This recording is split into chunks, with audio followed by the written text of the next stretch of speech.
নমস্কার।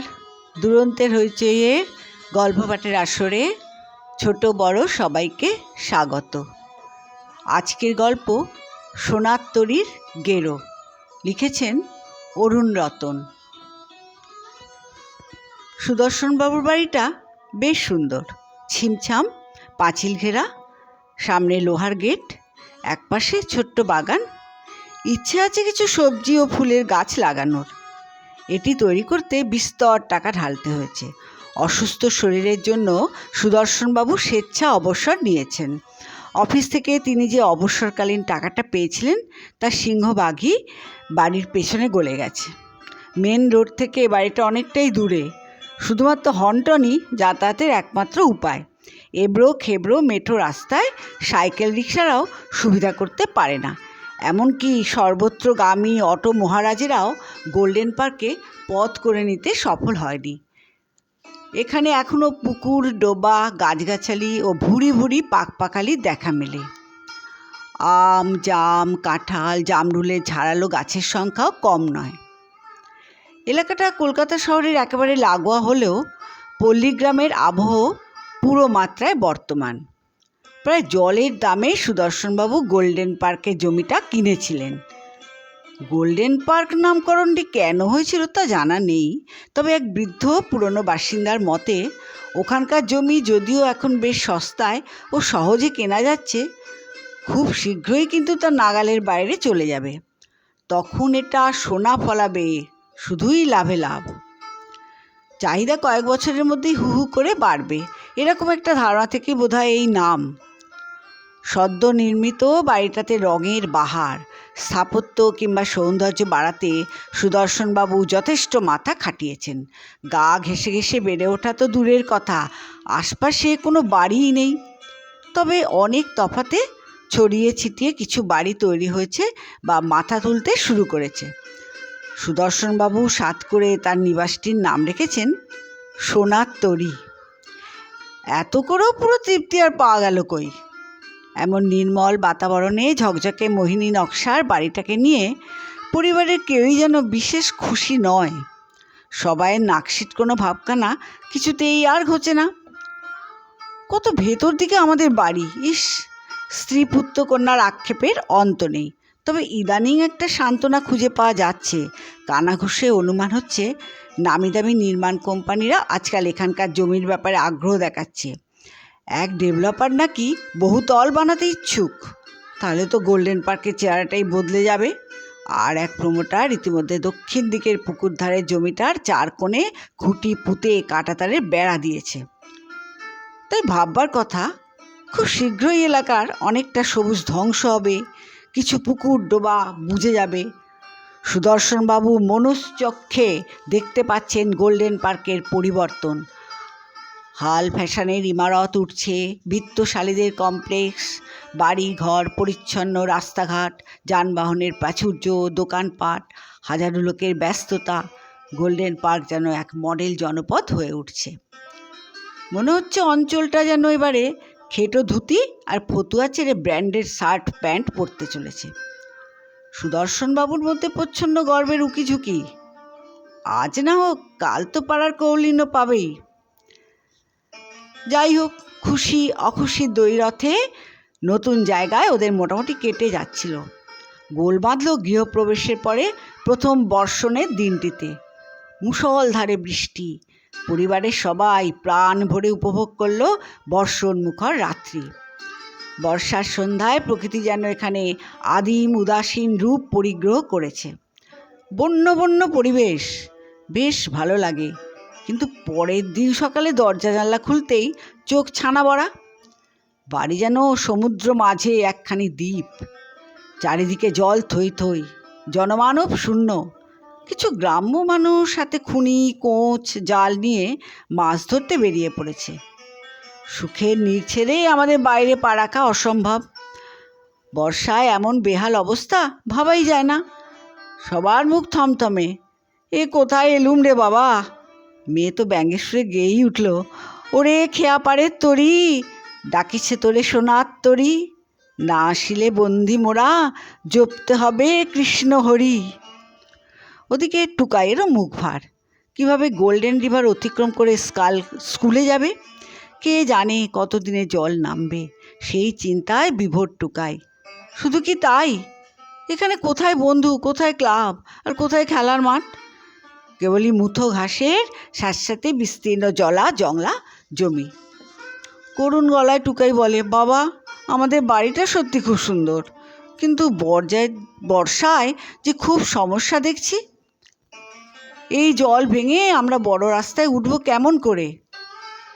চিন্তা করিস না রে বাবা, আমি স্কুটারে তোকে স্কুলে পৌঁছে দেব। আমাদের জায়গাটা বরাবর এমন থাকবে না রে, দেখবি খুব শিগগির এখানকার ভুল পাল্টে যাবে, তখন কোনো আর অসুবিধা হবে না, দুঃখ করে বললেন সুদর্শনবাবু। বাবা কথাগুলো যে খুব জোরের সঙ্গে বলছে না, তা বেশ স্পষ্টভাবেই টুকাইয়ের কাছে ধরা পড়ে।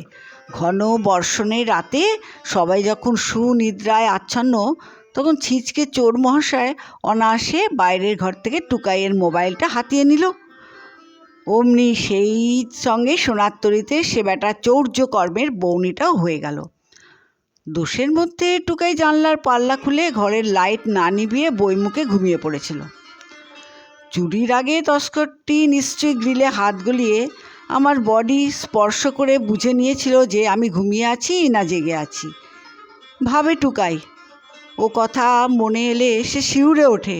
নতুন পাড়ায় এসেই এমন চুরির কবলে! তুস, কত কষ্টে বাবার থেকে মোবাইলটা ম্যানেজ করেছিলাম। টুকাইয়ের বড়ই আফসোস। শুরু হলো সবার মন খারাপের পালা ও আতঙ্ক। কে জানে নতুন নীড়ে সুখী বসবাসের পথে আরও কত গেরো লুকিয়ে আছে।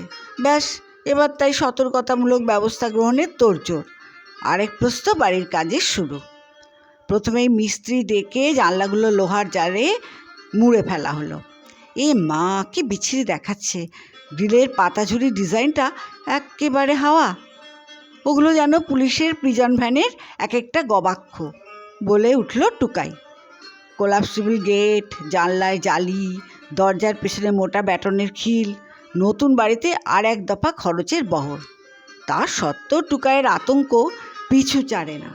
ও এখন রাতের বেলায় দোতলার ঘরে একা শুতে ভয় পায়।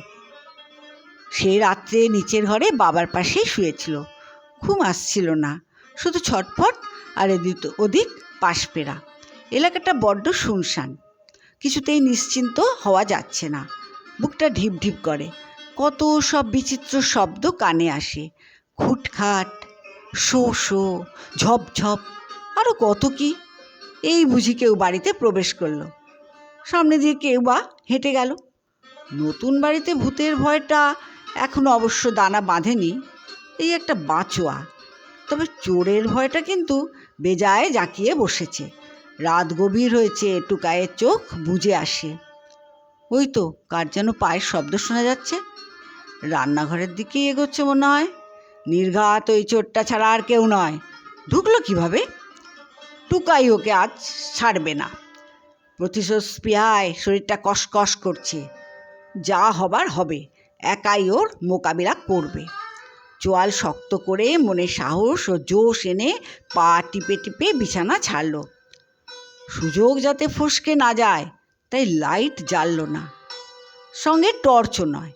অতি সন্তর্পণে অন্ধকারে দিদির হারমোনিয়াম আর পড়ার টেবিলের পাশ কাটিয়ে টুকাই এগিয়ে চলল। আমার ভয় পেলে কি চলে? যথেষ্ট বড় হয়ে গেছি, 2 দিন পরে তো আমি ক্লাস 9-এ উঠব। প্রথমেই চোর বাবাজির সারা গায়ে হেভি ওয়েট পাঞ্চ চালাবো, তারপর রবি দাহিয়ার প্যাঁচ পয়জারে দেব কুপোকাত করে।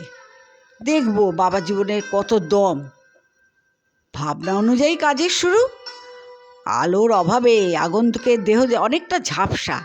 খানিক আন্দাজে টুকাই আদুর গায়ের চোরটার ওপর চিতার মতো ঝাঁপিয়ে পড়ল।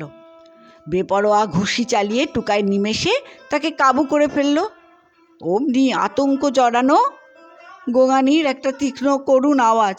কোকিয়ে উঠে দুর্বল গলায় অতি কষ্টে সুদর্শনবাবু বলে ওঠেন, বাবা টুকাই, স্বপ্ন দেখেছিস বুঝি? ব্যাস, তারপর একদম চুপচাপ। ঘুমন্ত মানুষের ওপর আঘাত, সে তো মারাত্মক। তাও আবার উঠতি বয়সের এক ছেলের মুষ্ঠাঘাত। টুকাইয়ের ঘুমের বাকি রেশটুকু তখন ভেঙে চুরমার। গলা শুকিয়ে গেছে। এই রে, বাবার কোনো বিপদ হলো না তো? হার্টের পেশেন্ট, রোজই গুচ্ছের খানিক ট্যাবলেট খেতে হয়। মা খুব যত্নে রাখে বাবাকে। বাবার চোট বোধহয় গুরুতর, তাই আর কথা বলছে না। টুকাই সাংঘাতিক ভয় পেয়ে গেল, তড়াক করে উঠে বসে, ভীষণ নার্ভাস। বাবা, ও বাবা, সাড়া দিচ্ছ না কেন? তোমার খুব লেগেছে? সরি বাবা। মা, দিদি, তোরা একবার আয় না রে, যন্ত্রণায় বাবার খুব কষ্ট হচ্ছে। আমি ঘুমের ঘোরে বেহুশে বাবার গায়ে হাত চালিয়ে ফেলেছি। সুদর্শনবাবু ক্ষীণ স্বরে বলেন, বাবা টুকাই, তুই খুব ভয় পেয়েছিস তাই না? কি এমন স্বপ্ন দেখলি রে? কিসের এত ভয়? আমি তো আছি।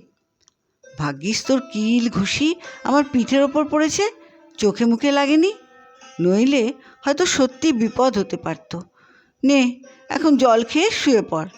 ওদের এত রাতে ডাকাডাকি করে আর ঘুম ভাঙাস না। আমার আঘাতটা তেমন কিছু বাড়াবাড়ি নয়, তোর ঘুষিটা খুব জোরালো ছিল না। অবশ্য ঘুমের মধ্যে হাত পা ছোড়ার আঘাত বিশেষ শক্তিশালী হয় না। জড়িয়ে জড়িয়ে কথাগুলো বলেই সুদর্শনবাবু আবার ঘুমে ঢলে পড়লেন।